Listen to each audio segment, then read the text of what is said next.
Hey Fox, hello and welcome to this YouTube channel.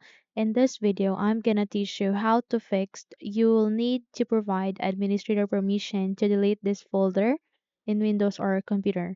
Now the case is when you try to delete a particular folder, okay, click on yes.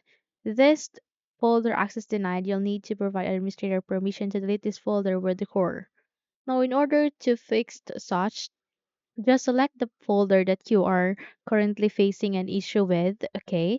Do a right click, scroll down, and go with properties, okay? So once you have successfully opened your properties, proceed to security, go with advanced, okay? And go with changed. Here under the select user your group, go with advanced once again and proceed to find now. And here you need to select the administrator that you would like to.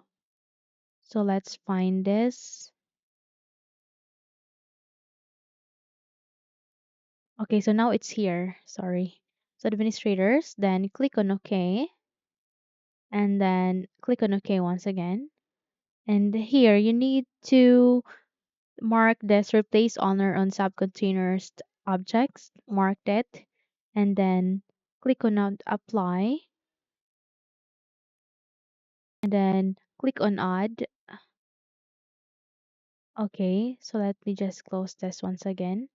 Click on changed, advanced, okay. Then proceed to find now.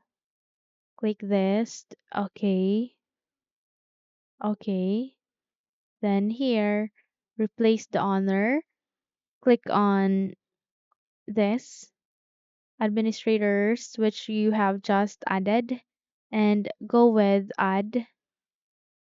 And here you need to close this window and click on apply, and then okay.